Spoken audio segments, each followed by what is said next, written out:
Good morning, students. Today we will start chapter 3 Understanding Quadrilaterals और introduction है ये इसका।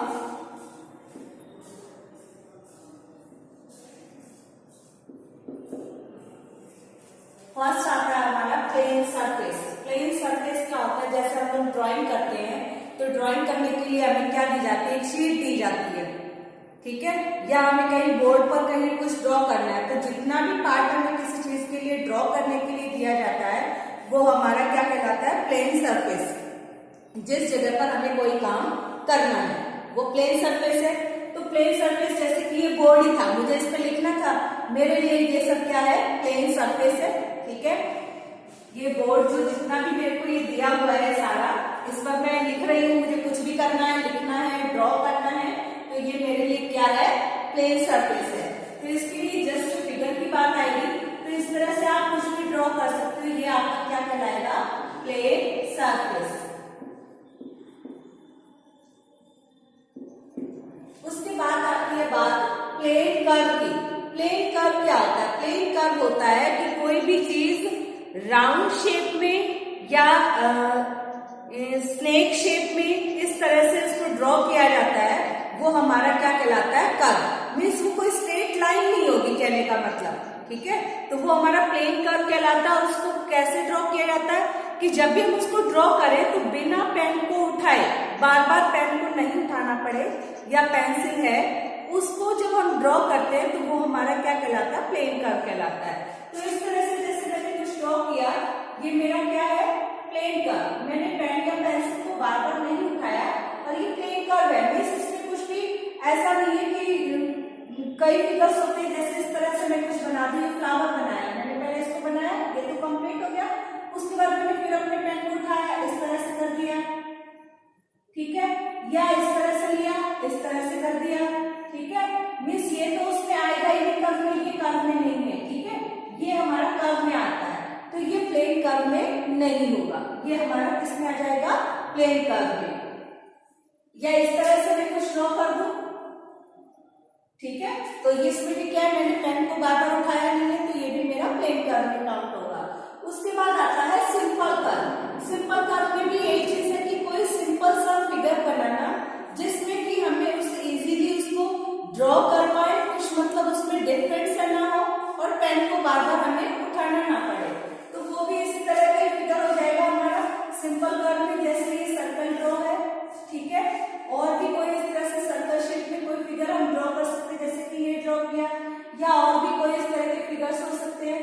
अब उसके बाद में इसमें सिंपल कर्व में इस तरह से भी कोई फिगर हो सकता है, ऐसे करके, इस तरह से करके, ठीक है। तो ये हमारे किसमें आ जाएंगे? सिंपल कर्व में। इसको हम इस तरह से भी ड्रॉ कर सकते थे, ऐसे करके, ऐसे, ठीक है। तो इसमें मुझे पेन बार बार उठाना पड़ रहा है, तो इस तरह से ये सिंपल कर्व में नहीं होगा। इसके लिए इजी तरीका क्या था? अब इसको तो उठाना पड़ रहा है, तो ये सिंपल कर्व में नहीं काउंट होगा। अब इसमें सिंपल कर्व के लिए हमें क्या करना पड़ेगा? इसके लिए अगर हम इसको इस तरह से ड्रॉ करते हुए ला रहे हैं और फिर यहीं से हमने इसको ऐसे मूव कर दिया, तो ये हमारा सिंपल कर्व में हो जाएगा, ठीक है। उसके बाद हमारा आता है simple closed curve. Simple closed curve की बात कहाँ आ जाएगी कि जब भी कोई फिगर ड्रॉ कर रहे हैं, मान लो मैंने इस तरह से ड्रॉ किया, सिंपल तो है लेकिन क्लोज्ड नहीं है, ये क्लोज नहीं है। अब इसी तरह से मैंने इस फिगर को ड्रॉ किया, फिर से ऐसे करते हुए, तो ये मेरा क्लोज कर्व हो गया, तो मैं सिंपल क्लोज कर्व। या फिर मैंने इस तरह से कोई सर्कल ड्रॉ कर दिया, ये मेरा क्या हो जाएगा? Simple close curve. मीन्स बंद होना चाहिए वो फिगर, क्लोज होना चाहिए, वो हमारा क्या हो जाएगा? Simple close curve. उसके बाद हमारा क्या आता है? ये हमारा सिंपल में लेंगे इसको। नेक्स्ट आता है हमारा लाइंस। लाइंस में क्या होता है? लाइंस में कोई भी हमारा एंड पॉइंट्स नहीं होते, जैसे कि ये लाइन है मेरे पास, ठीक है, इसके कोई भी एंड पॉइंट्स नहीं है, यहाँ पर भी एरो है, यहाँ पर भी एरो है, ये मेरा क्या कहलाएगा? लाइन कहलाएगा, ये मेरी लाइन है। उसके बाद इस तरह से लाइन एक भी हो सकती है, ऐसे भी ड्रॉ की जा सकती है, ऐसे भी ड्रॉ की जा सकती है, इस तरह से दो पैरेलल लाइंस ड्रॉ की जा सकती है, ये पैरेलल है, और इस तरह से भी ड्रॉ की जा सकती है, एक दूसरे को कट करती हुई, ये मेरी इंटरसेक्टिंग लाइंस होगी। तो लाइंस भी कई तरह की होती है, जैसे कि एक सिंपल लाइन हो गई, ये भी सिंपल लाइंस में आ जाएगी, या हम अगर पैरेलल लाइंस की बात करें और उनको कोई एक ट्रांसवर्सल लाइन कट करते तो उस सिचुएशन में तो ये हो जाएंगी, ठीक है। लेकिन अभी ये स्लांट लाइंस है, ये और ये स्लांट लाइंस है, ये पैरेलल और स्लांट लाइंस है, ठीक है। ये हमारी कैसी लाइंस है? इंटरसेक्टिंग लाइंस है। उसके बाद आता है रे। रे में क्या होता है, हमारा एक पॉइंट फिक्स होता है, दूसरा पॉइंट फिक्स नहीं होता, उसमें लाइन की तरह इस तरह से एक साइड में एरो लगा हुआ होता है। तो इसकी भी हमें कई तरह की हो सकती है, इस तरह से भी ड्रॉ हो सकती है रे। ये हमारा फिक्स पॉइंट हो गया यहाँ पर, ये हमारा फिक्स पॉइंट है, और ये अनफिक्स पॉइंट है।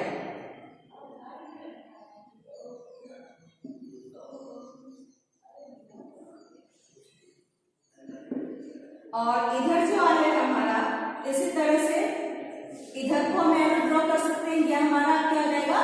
फिक्स पॉइंट हो जाएगा, ये हमारा अनफिक्स पॉइंट हो जाएगा, ठीक है। ये हमारी नॉन फिक्स पॉइंट है,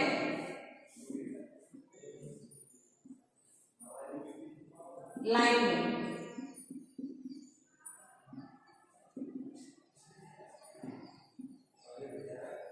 ठीक है। ये हमारी स्लांट लाइंस है,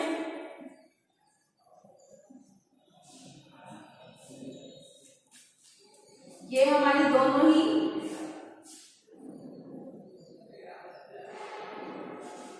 पैरेलल स्लांट लाइंस है, और ये हमारी है इंटरसेक्टिंग लाइंस।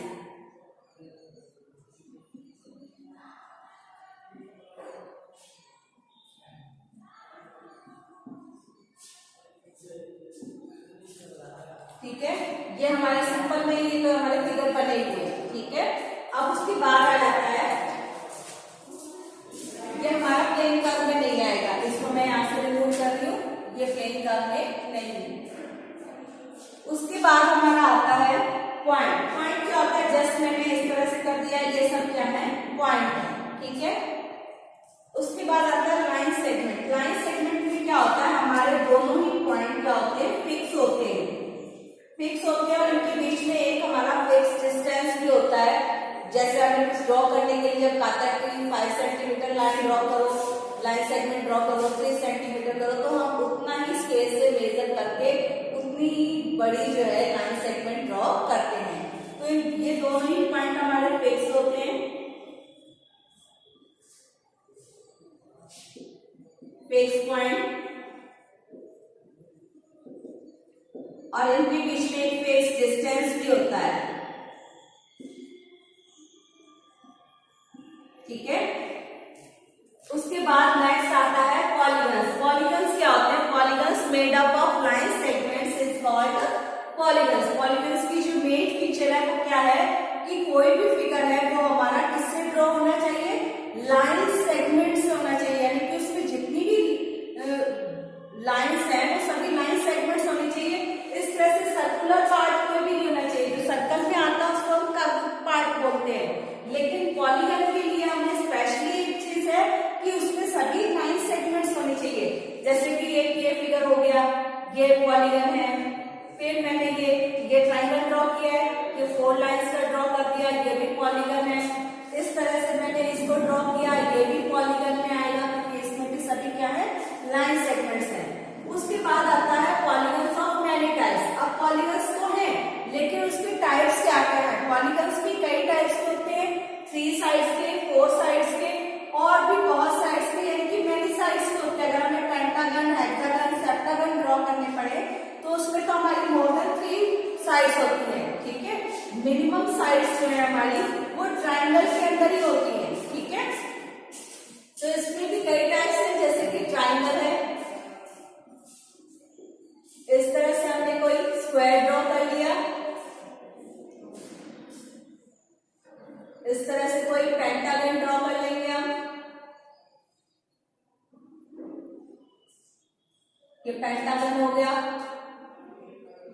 ऐसे ही हम हेक्सागन ड्रॉ कर लेंगे। तो बहुत सारे टाइप्स हैं, इसका कोई फिक्स नहीं है, जितना हम यूज करेंगे उतने ही हमारे पास ये फिगर्स बनते जाएंगे। ठीक है, नेक्स्ट आता है डायगोनल्स। डायगोनल्स क्या होता है कि नॉन कंसेक्यूटिव पॉइंट्स को जब हम ज्वाइन करते हैं किसी क्वाड्रिलेटरल के अंदर, तो वो हमारा क्या बन जाता है, डायगोनल बन जाता है।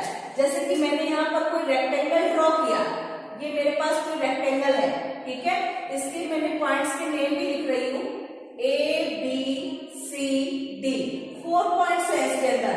अब इसमें जो कंसेक्यूटिव पॉइंट है वो क्या है, A का कंसेक्यूटिव B है, B का कंसेक्यूटिव C है, C का कंसेक्यूटिव पॉइंट D है और D का कंसेक्यूटिव पॉइंट A है। तो मुझे इसमें क्या करना है कि नॉन कंसेक्यूटिव पॉइंट्स को जब हम ज्वाइन करेंगे, तो नॉन कंसेक्यूटिव पॉइंट क्या है कि B को हम अगर छोड़ दें तो A को किसके साथ ज्वाइन करें, C के साथ, तो हमारे पास डायगोनल कौन सा आ जाएगा, AC। ठीक है, इसी तरह से B के बाद मैं C को छोड़ दूं और D को ज्वाइन कर दूं, तो ये BD क्या आ जाएगा, हमारा डायगोनल आ जाएगा कि नॉन कंसेक्यूटिव पॉइंट्स है। तो डायगोनल्स हमारे कौन कौन से हो गए इसमें, AC, BD। ठीक है, ये मेरे डायगोनल्स हो गए। उसके बाद आता है रेगुलर एंड इररेगुलर पॉलीगन। अब इसमें भी एक पॉलीगन वर्ड आया है। पॉलीगन से पहले तो हमें ये क्लियर होना चाहिए कि इसमें सभी की सभी लाइन सेगमेंट्स होंगी, कोई भी मतलब सर्कुलर टाइप कोई इसमें मतलब पार्ट नहीं होगा। ठीक है, और इसमें रेगुलर से हम समझ रहे हैं कि रेगुलरिटी की सेम टाइप का उसमें कुछ भी आ जाना, और इरेगुलर का मतलब कहीं पर भी थोड़ा बहुत भी चेंज हो जाना। जैसे हम रेगुलर क्लास में आते हैं, रेगुलर क्लास का मतलब क्या कि हम डेली क्लास में आते हैं, जो भी वर्क होता है उसके अकॉर्डिंग हम सारा काम करते हैं, हमें सब पता रहता है क्लास में क्या हो रहा है क्या नहीं। और जिस दिन भी हम नहीं आते, मिक्स इरेगुलरिटी दिखाते हैं, तो हमारा सारा काम डिस्टर्ब होता है, हमें कुछ नहीं पता होता कि हम क्या कर रहे हैं। ठीक उसी तरह से इसमें होता है रेगुलर और इरेगुलर। रेगुलर में क्या होगा कि इसमें जितने भी लाइन सेगमेंट्स हैं वो सभी के सभी सेम लेंथ के होंगे, तब वो क्या कहलाएगा, हमारा रेगुलर पॉलीगन। और उसमें जितने भी एंगल्स बनेंगे वो एंगल्स भी सारे सेम मेजरमेंट के होंगे। और इररेगुलर पॉलीगन वो होगा जिसमें लाइन सेगमेंट सभी इक्वल नहीं होंगे। इसमें कोई भी अगर 4 लाइन सेगमेंट्स का कोई फिगर है तो उसमें से हो सकता है कि 3 आपके सेम हो और लास्ट वाला उसमें डिफरेंट हो, तो वो फिगर भी हमारा क्या हो जाएगा, इररेगुलर पॉलीगन हो जाएगा। ठीक है, तो इसमें रेगुलर पॉलीगन में हमारा स्क्वायर आएगा और इररेगुलर में तो बहुत सारे फिगर्स आ जाएंगे, हम कुछ भी ड्रॉ कर लेंगे। 4 लाइन सेगमेंट्स की अगर बात करें तो स्क्वायर हमारा रेगुलर है, स्क्वायर रेगुलर है। और ट्राइंगल की अगर हम बात करते हैं तो इक्विलेटरल ट्राइंगल जो है हमारा वो रेगुलर पॉलीगन का एग्जांपल है। ठीक है, और इररेगुलर से तो बहुत सारे हो जाएंगे, रेक्टेंगल हो जाएगा, ट्रापेजियम हो जाएगा, बहुत सारे हो जाएंगे। तो ये हमारा स्क्वायर और ये हमारा हो जाएगा इक्विलेटरल ट्राइंगल।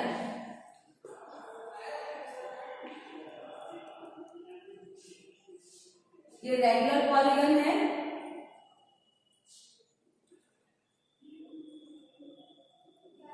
और इररेगुलर में हमारे आ जाएंगे ट्राइंगल,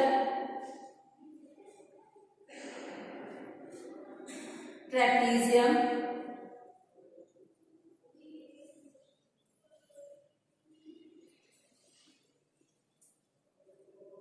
इस तरह से ये पैरेललोग्राम आ जाएगा।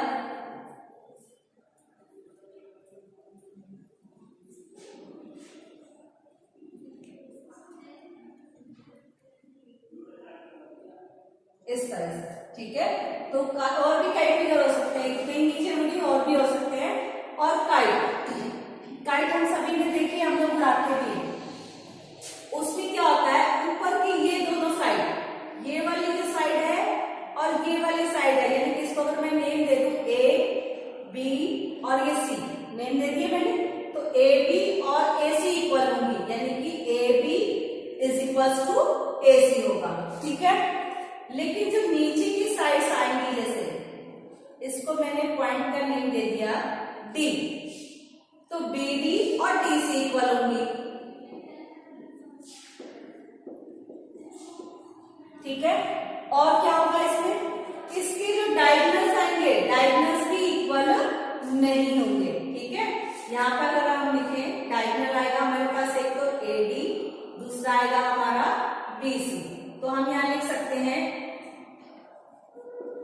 AD not equals to BC।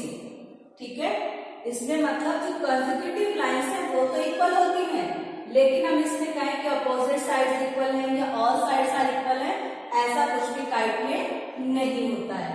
उसके बाद आती है बात पैरेललोग्राम की। पैरेललोग्राम में जो है इसमें हमारी अपोजिट साइड्स, पैरेललोग्राम हमारा इस शेप का होता है, इसमें अपोजिट साइड्स जो है इक्वल होती हैं, इसके अपोजिट एंगल्स इक्वल होते हैं। यानी ये जो AB लाइन सेगमेंट है इसके इक्वल लाइन सेगमेंट क्या होगी हमारी DC होगी। ठीक है, इस पे अगर AB पे मैंने एक कट लगाया तो DC पे भी मैं एक ही कट लगाऊंगी, इससे पता लगेगा कि AB किसके इक्वल है, DC के है, और AD किसके इक्वल होगी, BC के, और इसकी पैरेलल भी होगी। इस पर मैंने 2 कट लगाए हैं AD पे, तो BC पे भी मैं कितने कट लगाऊंगी, 2।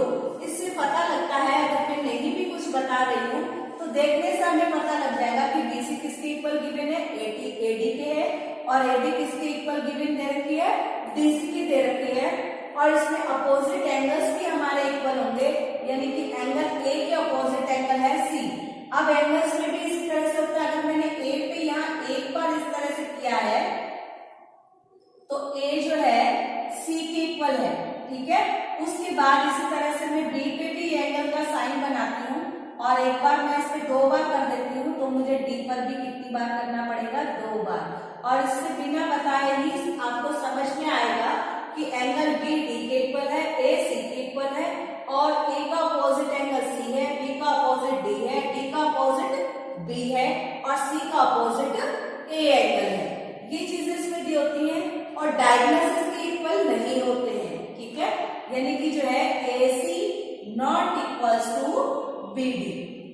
ठीक है, लेकिन इसमें बट साथ साथ क्या होता है, अगर इसमें मैं इस तरह से डायगोनल्स ड्रॉ कर देती हूँ, AC डायगोनल आ गया, और इधर से मेरे पास आएगा BD डायगोनल। ठीक है, ये दोनों किस पे कट कर रहे हैं, O पॉइंट पे कट कर रहे हैं, और जब O पॉइंट पे कट करते हैं, कट करने से हमारे पास क्या आता है कि OB is equal to OD होगा, और AO is equal to OC होगा। इसमें भी वही चीज कि जिसपे सिंगल सिंगल कट है वो दोनों इक्वल है, और जिन पे डबल डबल कट है वो दोनों पार्ट्स एक दूसरे के इक्वल है। तो हम यहाँ पर कह सकते हैं AC not equal to BD, but OB is equal to OD and AO is equal to OC। ठीक है, ये हमारे को गिवन होता है। एंगल भी हमारे इक्वल होते हैं इसमें, angle A equals to angle C, angle B is equal to angle D। उसके बाद आता है हमारा रोम्बस। रोम्बस भी क्या है, एक पैरेललोग्राम है। रोम्बस के केस में भी क्या होता है, रोम्बस जस्ट लाइक एक काइट की तरह दिखता है, लेकिन काइट में क्या होता है, कंसेक्यूटिव लाइंस इक्वल होती है, लेकिन रोम्बस में ऑल लाइंस आर इक्वल। तो इसमें क्या है, इस तरह से ही बनेगा ये फिगर। इसमें भी अपोजिट साइड्स जो होती है पैरेलल और इक्वल होती है। इसमें सभी लाइंस पे सिंगल सिंगल कट है, इसका मतलब है ये सभी आपस में इक्वल है। अगर मैंने AB लाइन सेगमेंट 4 सेंटीमीटर लिया है तो BC भी कितना होगा, 4 सेंटीमीटर होगा, CD भी कितना होगा, 4 सेंटीमीटर। ये मैं इस पे लिख के भी दे रही हूँ इस तरह से, 4 सेंटीमीटर, और ये भी क्या होगा, 4 सेंटीमीटर। अब इसमें डायगोनल्स की बात आती है, तो डायगोनल्स इसके जो है वो इक्वल नहीं होते हैं, लेकिन ये क्या करते हैं, यहाँ पर 90 डिग्री के एंगल पे इंटरसेक्ट करते हैं। और वही पैरेललोग्राम वाली कंडीशंस इस पे भी अप्लाई होती हैं कि diagonals are not equal but bisect each other at perpendicular. और इसमें भी वही चीज आती है कि जो एंगल्स हैं वो भी इसमें क्या होंगे, इक्वल होंगे, अपोजिट एंगल्स जो होते हैं। उसके बाद आता है हमारा रेक्टेंगल। रेक्टेंगल में क्या है, हमारा एक पैरेललोग्राम है। तो रेक्टेंगल में भी सेम चीज वही, इसमें अभी मैंने ऊपर भी बताया था रेक्टेंगल के लिए, तो यहाँ पर फिर से देख लेते हैं। ये हमारे पास कोई रेक्टेंगल गिवन है, रेक्टेंगल की जो है अपोजिट साइड भी इक्वल है, ये वाली साइड इस साइड के इक्वल है। नेम दे देते हैं तो और अच्छा रहेगा हमारे लिए, PQRS, तो हमारे लिए इजी हो जाएगा थोड़ा बताना। अब इसमें भी क्या है, सभी एंगल्स हमारे 90 डिग्री के हैं, वो तो है ही है। अगर इस पे हम ये कहें कि अपोजिट एंगल्स भी इक्वल होते हैं तो वो तो होंगे ही होंगे, जब सभी 90 के तो अपोजिट कहने में क्या जाता है। फिर इसी तरह से इसमें जो है डायगोनल्स हमारे इक्वल होते हैं रेक्टेंगल के अंदर, ठीक है, और अपोजिट साइड्स इक्वल भी होती हैं, पैरेलल भी होती हैं। तो इसमें सारी कंडीशंस जो है पैरेललोग्राम वाली फॉलो करती हैं, इसलिए हम इसको भी एक पैरेललोग्राम कहते हैं। अब स्क्वायर, स्क्वायर की बात आती है कि स्क्वायर में ऑल साइड्स इक्वल होती हैं। अब स्क्वायर की अगर बात करें हम तो स्क्वायर में 4 साइड्स होती हैं और 4 साइड्स हमारी इक्वल है इस तरह से। इसका भी हम नेम दे देते हैं P Q R S, ठीक है। इसमें भी सारे इक्वल है तो सब पे सिंगल सिंगल कट हम लगा देते हैं। इसमें भी सारे एंगल्स हमारे कितने के होंगे, 90 के होंगे, और सभी एंगल्स जब 90 के हैं तो अपोजिट एंगल्स भी इक्वल होंगे, डायगोनल्स इसके भी इक्वल होते हैं।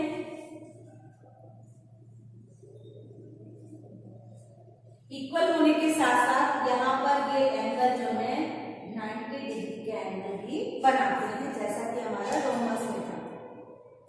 तो ये हमारा क्या है, पैरेललोग्राम भी है।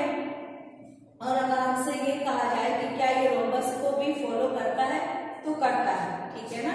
इस तरह से हमने सारा ये इसमें जो था हमारा इंट्रोडक्शन में था, ये मैंने सब आपको क्लियर कर दिया। जो क्वेश्चंस है हम नेक्स्ट वीडियो में करेंगे।